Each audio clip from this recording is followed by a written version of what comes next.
Welcome to સિંક્યુ સંવાદ.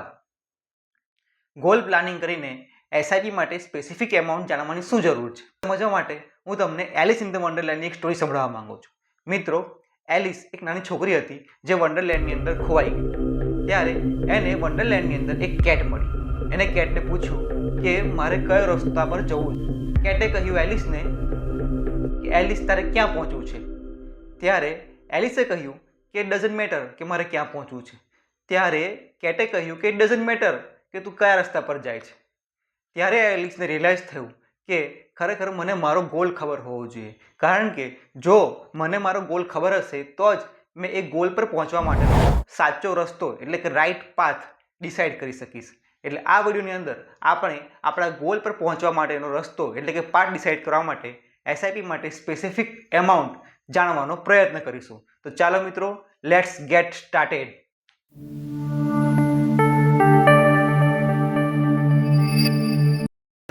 ચાલો મિત્રો, વિડીયોના સેકન્ડ પાર્ટની શરૂઆત કરીએ. આ પાર્ટની અંદર આપણે સમજવાનો પ્રયત્ન કરીશું કે આપણો શું ગોલ છે ને ગોલ પર પહોંચવા માટે આપણે કેટલી એમાઉન્ટની એસઆઈપી કરવી જોઈએ. તો પહેલો ગોલ છે, માની લો કે આપણે મહિન્દ્રા થાર કાર ખરીદવી છે. ઘણા મિત્રોની ઈચ્છા હોય છે કે સારી લક્ઝરિયસ કાર ખરીદીએ.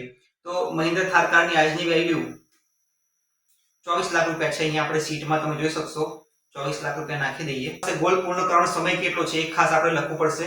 એટલે તમે જોશો યલો ટેબ જે મેં રાખ્યા છે એ યલો ટેબની અંદર તમારે પહેલા આજની સ્થિતિએ ગોલ પૂરો કરવા માટે જરૂરી એમાઉન્ટ લખવાની છે. એટલે આજે 24 લાખ છે તો મહિન્દ્રા થારની ઓન રોડ વેલ્યુ તો આપણે લખી નાખી છે.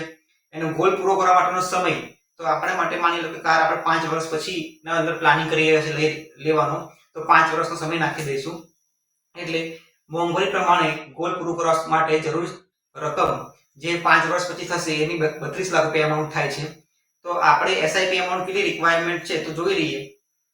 તો અહીંયા આવી ગયું કે 38,936 ની આસપાસ એસઆઈપી એમાઉન્ટની આપણને રિક્વાયરમેન્ટ છે એ મહિન્દ્રા કાર ખરીદવા માટે. એટલે આપણે અહીંયા જોઈ લીધું કે 38,936 ની એસઆઈપી ની આપણે જરૂર છે કાર ખરીદવા માટે 5 વર્ષની અંદર. અહીંયા તમારે મોંઘવારીનો દર પણ અમે સાથે સાથે કેલ્ક્યુલેટ કરી લીધું. એટલે આ યલો ટેબની અંદર તમારે ખાલી રકમ એમાઉન્ટ એન્ટર કરવાની છે. આજની સ્થિતિએ તમારો ગોલ પૂરો કરવા માટે કેટલી એમાઉન્ટની જરૂર છે. પછી એના આધારે આ જે એક્સેલ શીટ છે, અમારી ગૂગલ શીટ છે, એ તમામ અંદર રેટ ઓફ રિટર્ન અને મોંઘવારી દર નાખેલો છે. એટલે એના આધારે ઓટોમેટિક એ ડિસાઈડ કરી લેશે કે તમે સમય નાખશો અને તમારે ગોલ પૂરો કરવા માટેની કેટલી એમાઉન્ટ છે એ નાખશો. એટલે તમને કેલ્ક્યુલેટ કરીને આપી દેશે કે કેટલી એસઆઈપી તમારે કરવી જોઈએ. હવે માની લો કે તમારે ઘર લેવું છે, એટલે લોંગ ટર્મ ગોલ છે. તો ઘર લેવા માટે આપણી પાસે જરૂરી એમાઉન્ટ જરૂર છે. તો 50 લાખની એમાઉન્ટ આપણે ઘર લેવા માટે જરૂરી છે આજની સ્થિતિ એવું માની લઈએ. તો એને સમય ઘર લેવા માટેનો સમય આપણે લાંબો ગાળો રાખીએ છીએ એટલે 15 વર્ષ રાખીએ. 50 લાખનો જે ઘર છે એ ઘર લેવા માટે આપણી પાસે જો 15 વર્ષનો સમયગાળો છે તો 6% દરથી મોંઘવારી પણ વધશે. એટલે ઘરનો ભાવ 15 વર્ષ પછી 1,19 લાખની આસપાસ થઈ જશે. તો આપણે 15 વર્ષની અંદર 23,748 ની એસઆઈપી કરવી પડશે. એ રીતે માની લઈએ કે આજે તમારી ઉંમર 25 વર્ષ છે, તમારે લોન નથી લેવી પરંતુ તમારે ઘર તો લેવું જ છે.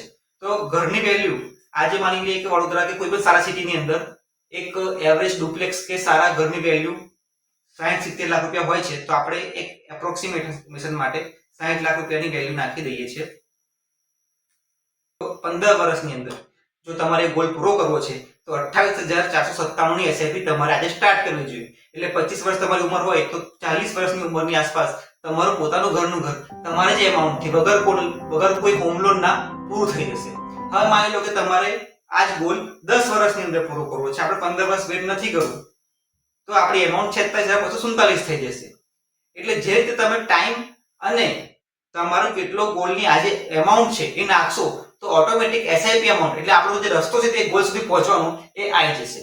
કારણ કે જો આપણને ગોલ ખબર હશે અને ગોલ પર પહોંચવાનો સમયગાળો ખબર હશે તો આપણે વ્યવસ્થિત રીતે એને આપણે બેક ટેસ્ટિંગ કેલ્ક્યુલેટ કરી અને એસઆઈપી એમાઉન્ટ કાઢી શકીશું. હવે અહીંયા આપણે એવરેજ રિટર્ન 12% જ ગણ્યું છે, એટલે બહુ કન્ઝર્વેટિવ રાખ્યું છે, બહુ વધારે પડતું રિટર્ન ગણ્યું નથી. ચોક્કસ તમારા રિસ્ક પ્રોફાઇલના આધારે અને તમારી ઇન્વેસ્ટ કરવાની ક્ષમતાના આધારે તમે આ એમાઉન્ટ વધારે કે ઓછી કરી શકો છો.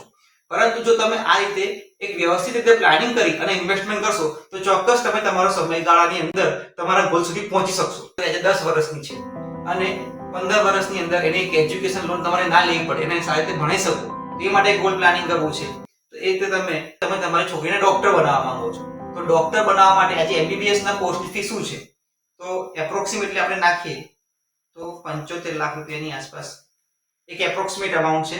ને આપણને ખ્યાલ છે કે 15 વર્ષ પછી છોકરી મોટી થશે ત્યારે જ આપણે એજ્યુકેશન માટેની અમાઉન્ટ જોઈશે. તો તે વખતે આપણે એજ્યુકેશન લોન ના લેવી પડે, તો અત્યારથી પ્લાનિંગ કરીએ એની માટે. તો 15 વર્ષ માટે આપણે 35,622 ની એસઆઈપી કરીશું.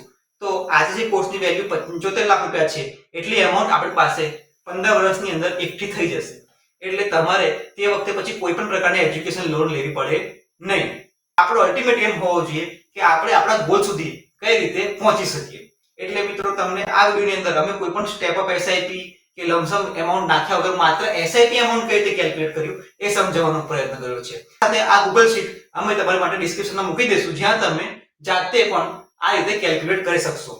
એટલે મિત્રો અમારો પ્રયત્ન હંમેશા એ રહે છે કે દરેક ઇન્વેસ્ટરને કઈ રીતે ઇન્ફોર્મ ઇન્વેસ્ટર બનાવીએ, ઇન્ફોર્મ ડિસિઝન લઈ અને દરેક ઇન્વેસ્ટર સ્માર્ટ ઇન્વેસ્ટિંગ કરી શકે.